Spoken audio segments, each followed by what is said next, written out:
we come from a common ancestor who they've called Eve. We're all descended from this one woman who would have been somewhere in East Africa. And the Bible doesn't say where the Garden of Eden happens to be.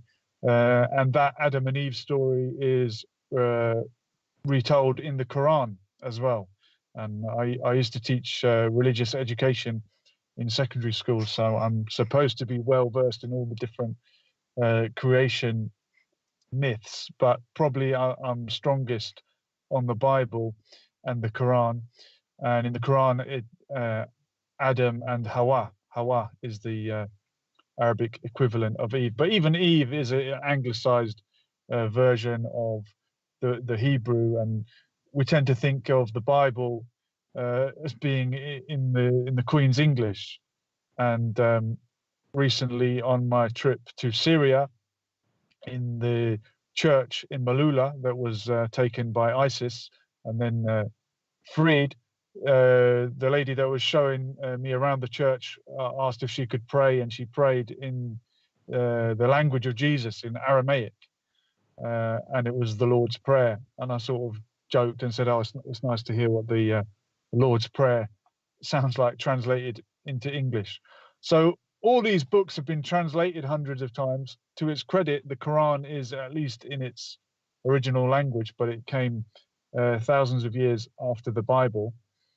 And this story of Adam and Eve, Adam comes from the Hebrew word meaning red, like earth. And in the Quran, it mentions that God created humankind out of clay, and this sort of notion that we come from the earth. And I've heard a lot of black separatist religious people like the Nation of Islam and the Hebrew Israelite movement talk about this earth color being a sign that the black man is the original human being, and that all other races were sort of descended from that race. Now, that's their religious doctrine, and that they believe it. But if we're saying that Eve, our common ancestor who really did exist, lived somewhere in Ethiopia, and we have the out of Africa theory, then probably the black man would have been, or the original people would have been, what we now refer to as black. And I don't want to steal the thunder from tomorrow night, but you've got someone who has a different theory coming up. Is that right? Yeah, on Thursday night, we've got a gentleman called Bruce Fenton coming on. And listen, I love as many ideas and hypotheses and theories as we get. And he talks about how it's a lost exodus, basically out of Australia as opposed to out of Africa. Well, it's interesting. And obviously the Aboriginal people of Australia they're black people. They have a kind of similar phenotype as with the native Africans. But interestingly, their look is more familiar to the Polynesians, of course, who surround that area, and the original inhabitants of South Africa, the Khoisan, who are the tribes who predated the Bantu people that descended down through Africa, the Bushmen who came into South Africa. They have yet again, I mean, Africa is more diverse than I think all the other continents, and the difference between DNA from East Africa to West Africa is greater than the difference between, say, part of Africa and Europe. But these native South Africans, and unfortunately, some of the pro-apartheid white racists would actually use this as an argument in their favor and say, look, the black people that we have oppressed under apartheid are not the original inhabitants of South Africa. The original inhabitants are the Khoisan, and they are but 10% or so, and we are just people that arrived later, just did as the Bushmen arrived later. But I mean, going off at a tangent, I think everybody has the right to live in the land that they were born in, and not at the expense of someone else. And as soon as you start putting someone above and someone below, you're going to have hatred. You're going to create in-groups, out-groups. And having come from imperialism on trial, this is what imperialism has always done: divide and conquer.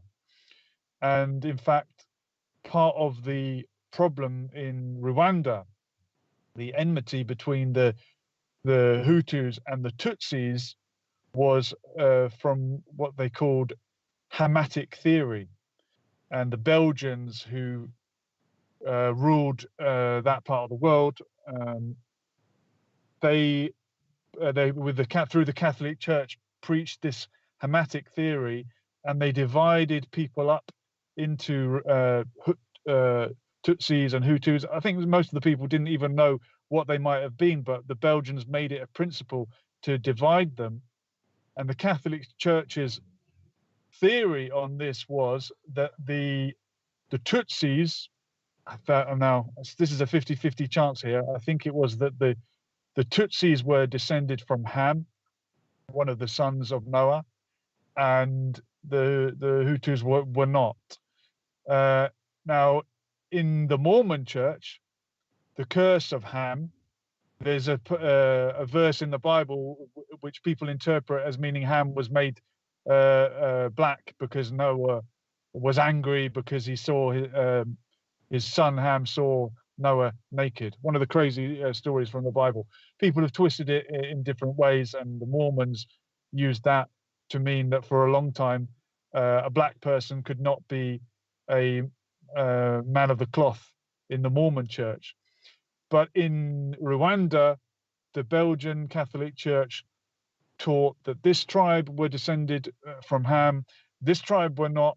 Therefore, they had a superior status, and they were the top rung of society. And then when the genocide happened, and this is often the case when there is a genocide, it was the superior so-called race, the race that had the upper hand, who were genocided.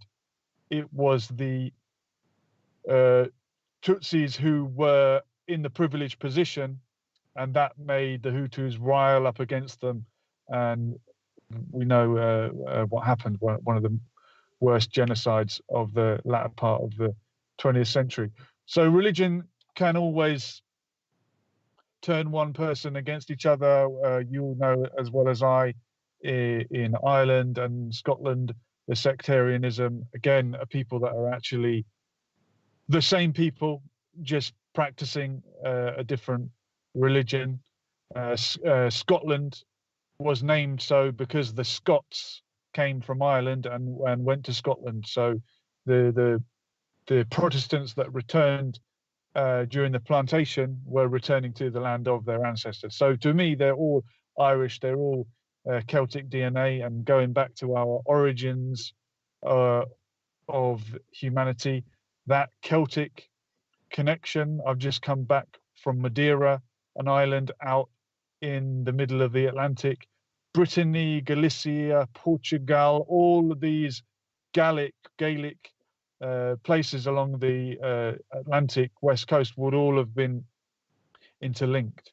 And to bring it back to this idea of the black man being the original man of the planet, during my time at Speaker's Corner, when I went to speak with the Hebrew Israelites and told them that I'm of an Irish background, they told me, but you are not the real Irish.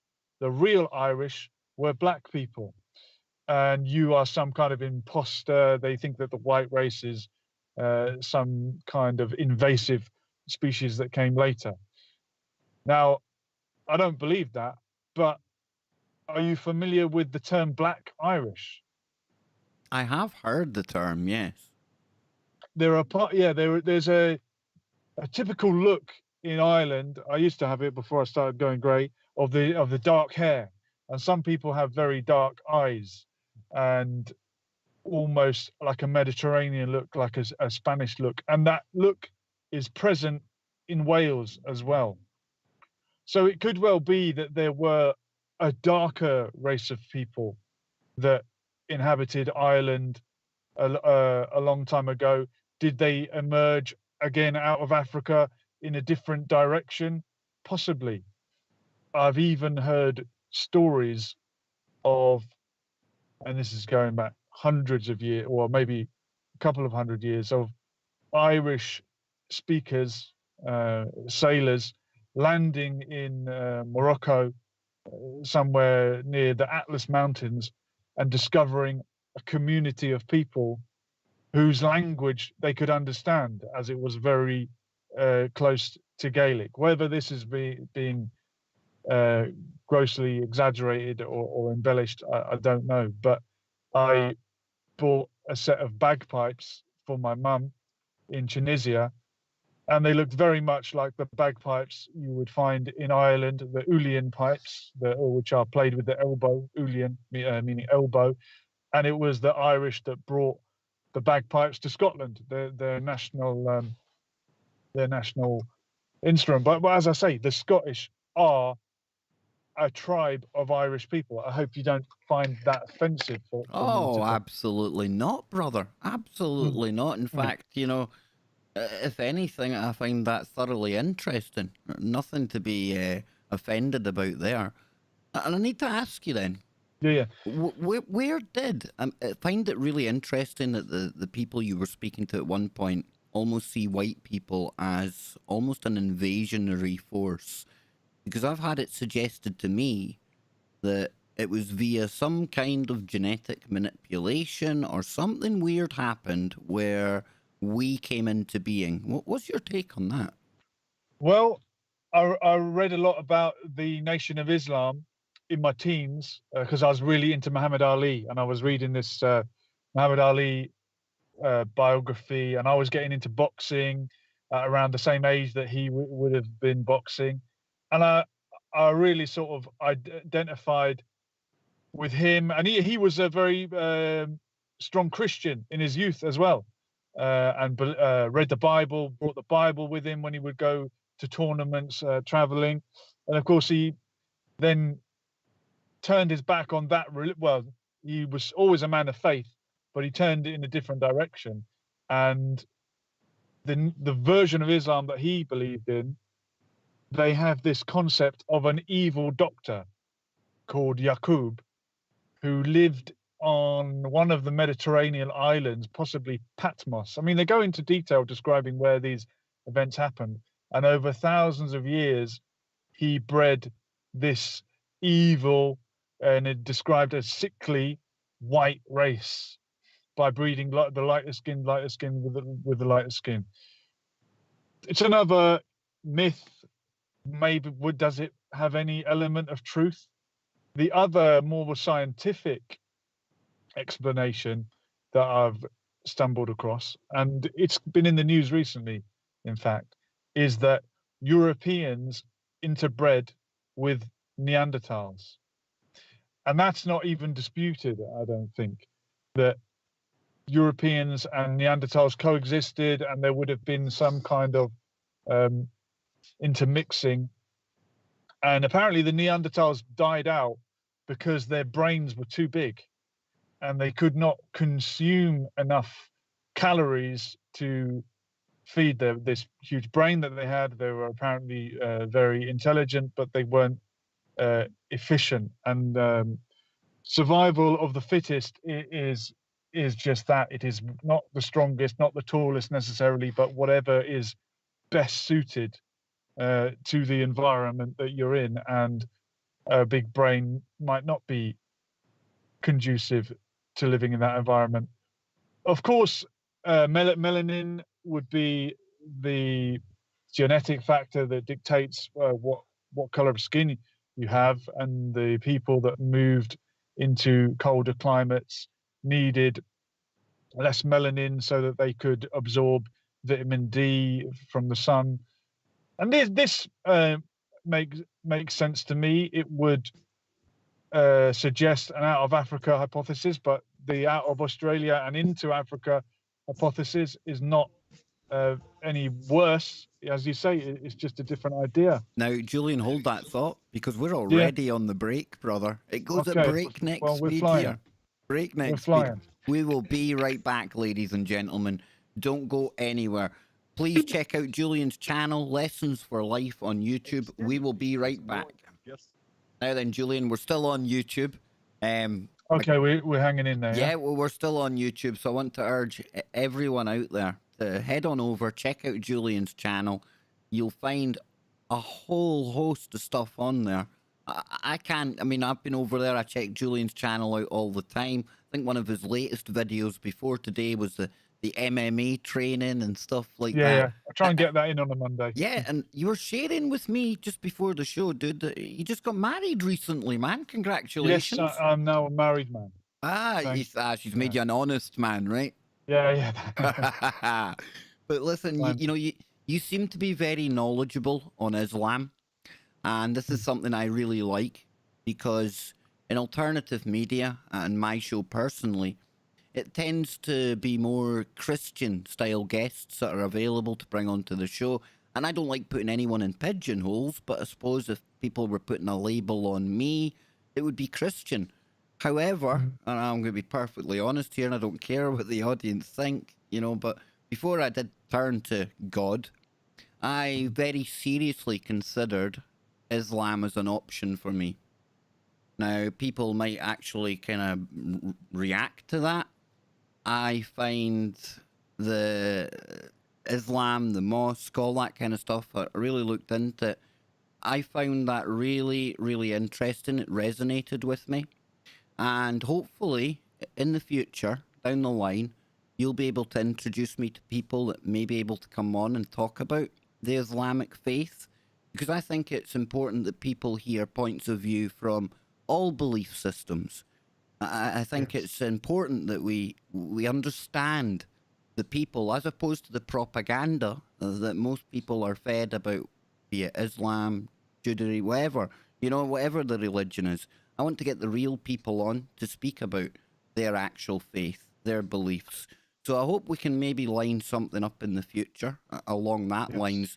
It's really interesting, you used to teach, was it religious studies? Yeah, religious education in the UK curriculum, which is not a national curriculum subject, but it is compulsory to offer the religious education, because of course you can opt out of it, and a lot of people do. Jehovah's Witnesses tend to, and some people that don't want or think that their child is going to be indoctrinated. But it's always about learning about and learning from religion.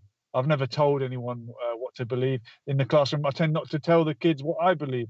I say, just look, make your own mind up, because I'm bound to be biased if I start saying, well, I'm a Muslim, or I'm a Christian, or I'm this or that. You immediately kind of get whatever reaction the minute you pigeonhole yourself. That's why I don't like putting labels on me or other people. It just seems to divide us. Yet in the end of the day, I think we're all coming from the same place. It's the same story told in different versions at different times. And why we still, listen to governments and fight wars over these things is beyond me. We should be celebrating the fact that we've got so many different belief systems out there. We should be coming together. I often joke that we could be partying 24/7, 365 days a year if we respected all the different feasts and festivals out there. So I'm really keen to get more into other beliefs as well. So I'm going to bring back the network now. Yeah. And we'll pick up where we left off. Stand by, folks. Here we go. Welcome back, ladies and gentlemen. I'm joined today by Julian from Lessons for Life on YouTube. That's Lessons, the number 4, Life, all one word. And you can find that on YouTube. Check them out. Now, just before we left at the break there, you were talking about how the Europeans were most likely mating with Neanderthals. You were talking about the survival of the fittest, the brain size. I'm going to hand it back to you, Julian, because I'm aware of the time, and I want to give you as much time as you need. Yeah, no problem. Thank you, Kev. And we're halfway there. So this notion of the Europeans being interbred with the Neanderthals, I always found that very fascinating. Then for a while, the consensus was that every human population outside of sub-Saharan Africa has some degree of Neanderthal DNA. And I always found it so fascinating that that would be so readily accepted. And if you can accept that we might have DNA from a different species, then why can't you be open to the idea that maybe we have DNA from other planets? I know you're obviously open to that, Yep. Kev, and that you can probably see where I'm going with this. But just as this was playing on my mind and this theory, and I've got another friend that we've been chatting back and forth about this, and he's actually on some of the early vlogs that I uploaded on my channel. He's a very eloquent chap called Andre McIntyre, who was actually a Muay Thai fighter and cruiserweight champion of the world multiple times. Wow. But in a previous incarnation, and now he's retired from the sport, but he is still training people, and he's very much a black, I wouldn't say separatist, but if you pinned him down, maybe he would be. And we were having this conversation about the Neanderthal DNA, and he was agreeing that yes, that would explain a lot, and in many ways the black people are the original inhabitants of the earth and the only true fully human people. Although having said that, there are few black people who would be of 100% black heritage. And for example, Andre McIntyre will tell you himself he has some Irish ancestry and got the name McIntyre. But the pockets of native sub-Saharan Africans might be the only true thoroughbred, if you like, to put it crudely, human beings on the earth, because everyone else has intermixed with the Neanderthal DNA. And then recently, I heard that science has moved on and there'd been a new discovery that no, actually, everyone's got Neanderthal DNA, even the sub-Saharan Africans, even though we thought they didn't before. And the paranoid tinfoil hat wearer in me thought, it sounds a little bit strange. Are they trying to cover something up? This was a fact that I thought I'd made a discovery with, and now it's gone. No, think again. Am I being paranoid, Kev, or am I overthinking it? I'm not too sure. I wouldn't say you're overthinking it. I think you're just keeping an open mind and analysing it, to be honest with you. Yeah. Well, it's funny when things change. Sometimes you have to go back to the drawing board. Okay, so it's not that. That's why I keep an open mind on everything, Julian. Yeah. It's hard to pin me down on stuff because, in the end of the day, even things that I think I firmly believe, I'm always open to new information coming along, and you have to change that viewpoint. Yeah. Well, let's say, okay, everyone has elements of this Neanderthal DNA and this species that died out.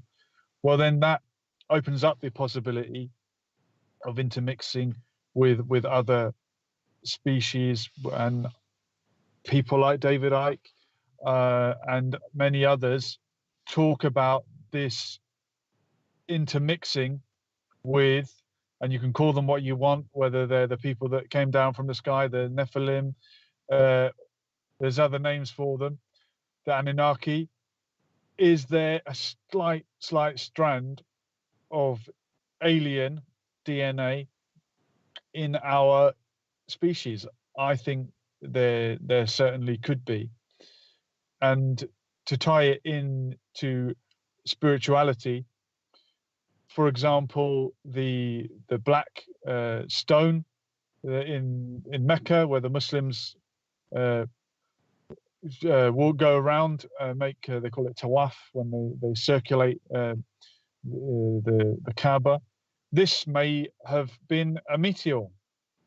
Where else would a black rock come from that the people would then acknowledge as coming from up there? Although I think Muslims would Not like the idea that God is up there. God is not necessarily everywhere, but he's also not necessarily up there. But you can see how something like that would have been interpreted as, oh, this is God sending us something. Equally, if the Nephilim came down from space, they come down from the heaven. We use the word heavens, the heavens, interchangeably with the sky. So I definitely think there is some way we can square the circle of science, of faith, of spirituality, and of woo, as you call it. What is it other than just trying to explain reality? And people have always explained reality in ways that their society would have understood. God, if he does talk to us, speaks to us in the language that we understand, and that's why certain phrases taken out of context from 1400 years ago could mean something completely different now. So we've got to look at religion within the context and within the society to which it came. I'm sure you've mentioned it before, but you probably don't broadcast it. I didn't realize that you were or you had such a strong Christian faith, but I think that's great if you do, and that's very personal and very. Yeah, I wouldn't say it's strong Christian. Okay. I would say I believe in something. Yeah, definitely. I don't think we just randomly got here. I do think something kicked all of this into motion. Now, what it is, I call it God, but I'm open to suggestions. I'm very open on it. In the end of the day, I just don't know, and that's where the faith part comes in, right? So yeah, but I don't like to kind of pigeonhole myself, label myself, because at the end of the day, I don't sit and read the Bible. I've got a problem with that being edited by King James and the translations and things being lost and taken out and things. Like you say, I think it's an inner personal relationship that you have. It's spiritual. It's very, individual. Yeah. It's interesting. One of the friends I made at Speaker's Corner was another black identitarian. Very hard to pin down on any sort of opinions, but he referred to himself simply as IC3. And IC3 is the police identity code for a black person. IC1 being white Northern European, IC2 being white Southern European, IC3 black, IC4 South Asian, and so on and so on. And I tried to pin him down one Sunday afternoon and say that, you come across as a spiritual person. May I ask, do you believe in God? And he stopped me right in my tracks and said, what do you mean by God? Because God, it comes from Goth, as in Gothic, the Goths. And he kept reiterating that these people were a European, i.e. white civilization. Therefore, maybe God is only for Europeans, and as a black man, he needs to refer to something else as God, or he needs another name for God. And I tried to pin him down further. I said, okay, well, what do you want to call it? You want to call it Yahweh or Jehovah? And he wouldn't really tell me, but he's a lovely chap. And if you want to find that video, put Lessons for Life IC3, and you'll see some good chats with him. And he used to get everyone to sit in a circle and actually have a conversation rather than a shouting match, which is actually something unique in Speaker's Corner.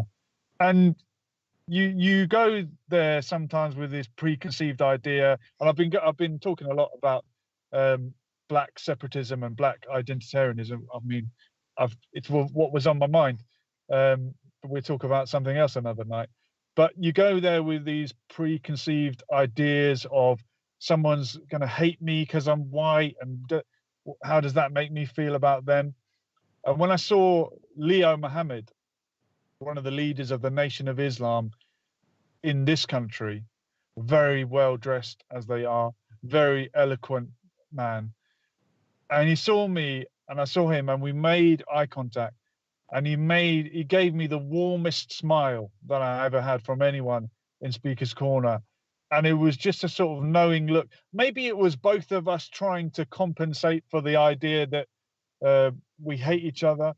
But he went on to give a great speech, and he said, when you throw bricks into a crowd of pigs, it's only the ones that are being hit that are screaming out, i.e., maybe the white people in the crowd that were up in arms about what he was saying were sort of realizing the truth of what he was saying, and maybe the things that he was accusing white people of, they felt guilty of.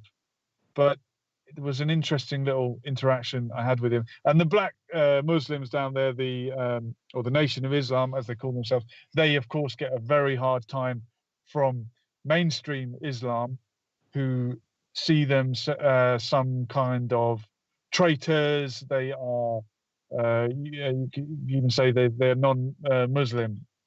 They are apostates.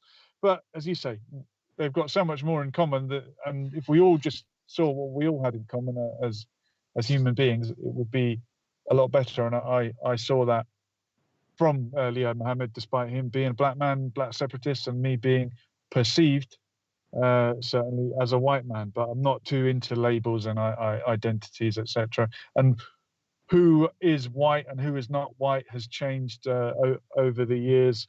In the early days of immigration to America, Irish people were not even considered white, regardless of their skin tone.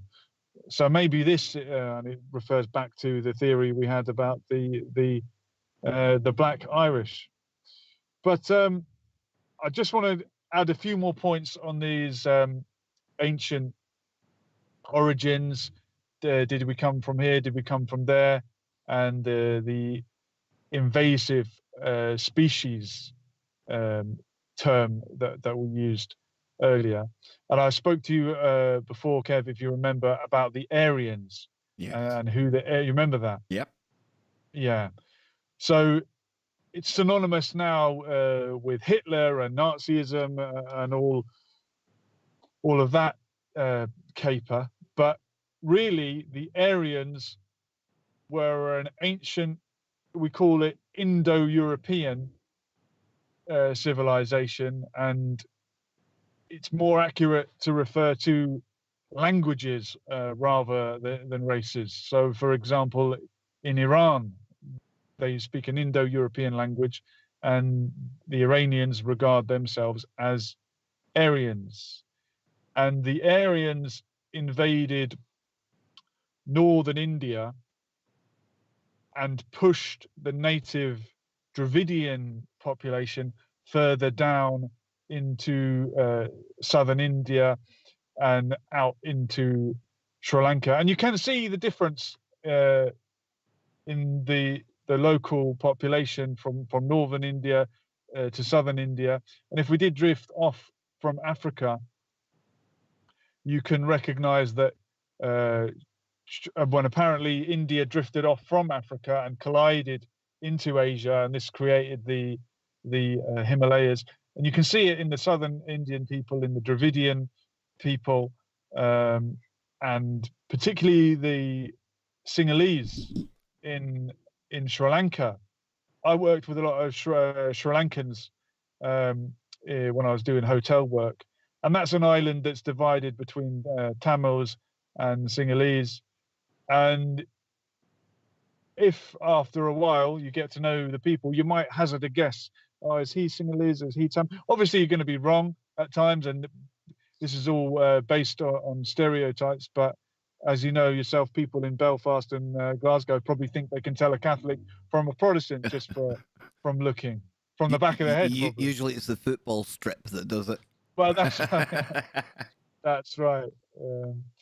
Yeah, there's plenty of sectarian jokes we could tell, but I wouldn't want to.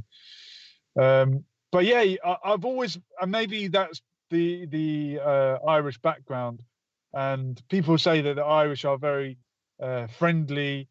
Maybe they're just very curious, and when they meet someone, they want to find out, who am I talking to? What school did you go to? What's your surname? To get a hint to what side are you on? Yep. I've come across that more than I'm comfortable with. You can tell Yeah. right away, you know. Mm-hmm. And it's not nice. And I always try to reiterate that we are all the same. Yep. When you go back far enough, especially in that region, being Celtic cousins, and even the kingdom of Delrada, which spanned Ireland and Scotland, and they spoke the same language. They were the same people, one people divided by a religion that many of them don't even practice, but it's just identitarianism. But going back to Asia, and the evidence for an out of Africa creation story.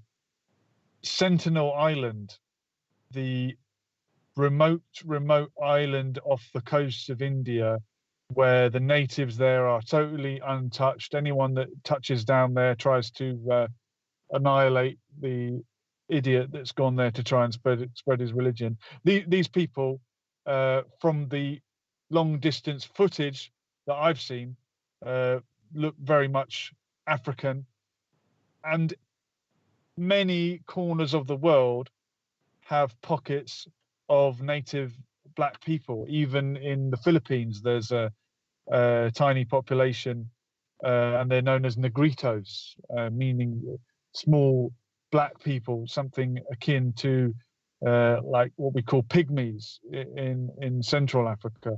So I'll be very curious to hear your show tomorrow night and find out this different theory that maybe we came from Australia, but I think there's certainly evidence that wherever black people came from, they would be the original inhabitants of the earth. I don't know where the other strand of DNA came from, whether it's Neanderthals, whether it's aliens. We are all mixed by now anyway, but we are mixed to different degrees. And even in South America, and I was in Peru coming up to, well, it's 18 months ago now. And there's another vlog you can find on Lessons for Life. If you punch in Peru, Jamal, the friend that I traveled with, he and I went down to Machu Picchu and found the ancient city, and a local guide showed us around and explained how they fled and would have tried to preserve all their gold and jewelry, and they buried everything to flee from the hordes of Spanish that were coming. But maybe prior to the Incas and further north, the Aztecs, there might have been a native population that predated this population. And are you familiar with the Olmecs? I've heard of the Olmecs, yes. Yes, indeed. Christopher Everard on our network, he talks about them a lot. Not very many people out there actually bring that up. Not many people really appreciate the Olmecs. Well, the remains of their statue, and apparently the Olmecs is not a word. They didn't call themselves that.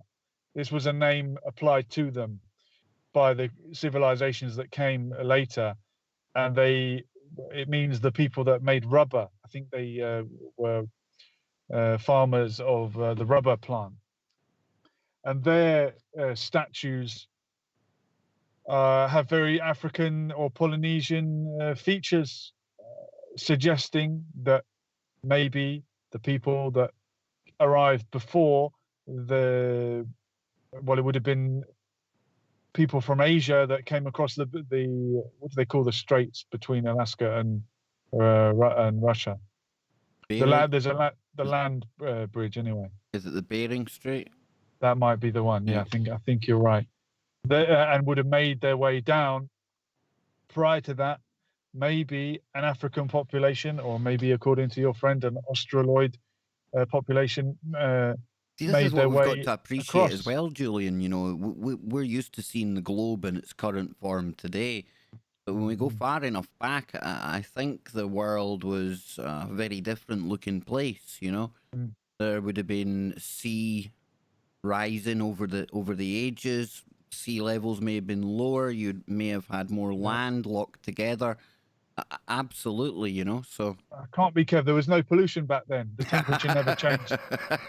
Come on. Don't tell Greta. Don't tell Greta. Oh, yeah. Where's your little? How dare you? Where did she come from? I'm telling you.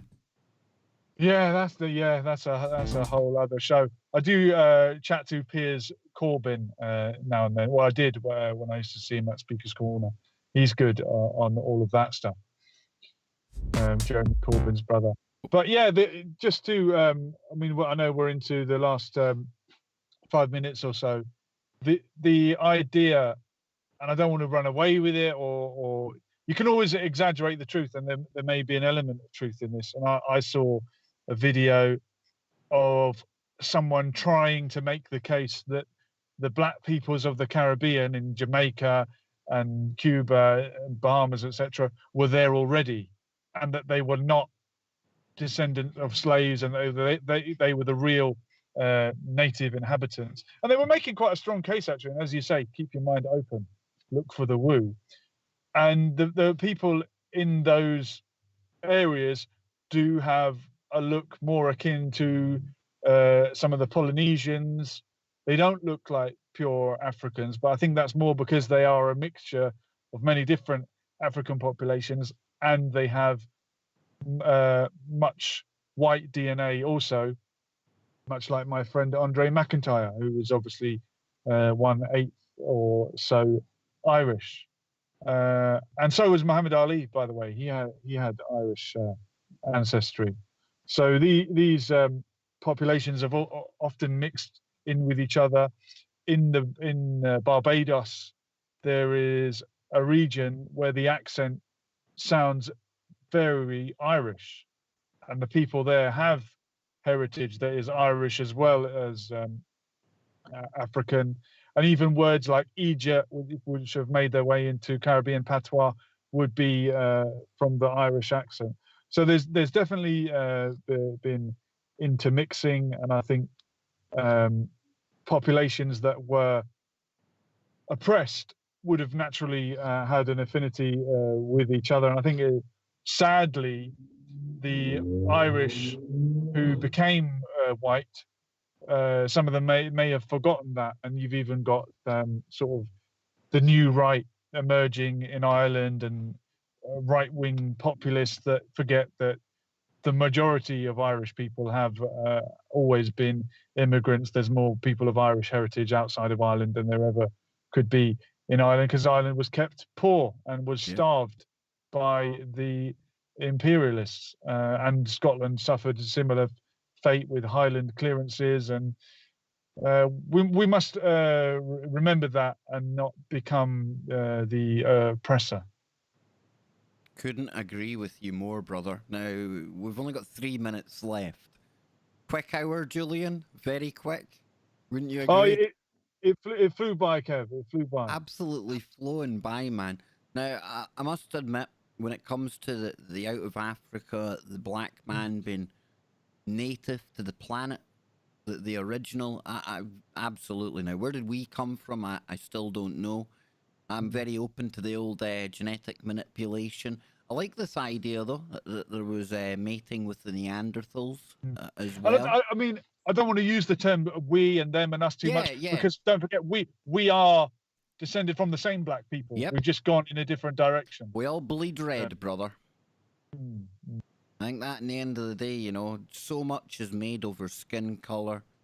So it's just so pointless. It really frustrates me in this day and age that we still see people dividing on the basis of what somebody looks like, what their skin color is, where they come from. You know, if we could get over all of that and work together and, you know, have these conversations like do take place in Speaker's Corner, you know, I think we would start to see the change that a lot of us would like to see in the world. You know, just being more open-minded, listening to other people from different countries, from different backgrounds, you know. But that's my pie in the sky kind of utopic vision for the world. I hope we get there one day. Don't think we'll see it in my lifetime, but one can but hope, Julian. Kev, it's all right. We've already got it on the Kev Baker Show. Hey, Forget and everyone remember, else. folks, we are on the break now. Julian, thank you. Thank you so much. Please check out Julian's channel. He does his own phone-in show, like we're going to be doing after the break. Lessons for life. Can't thank you enough, brother, and I look forward to hanging out with you again sometime soon. Thank you so much. Thank you.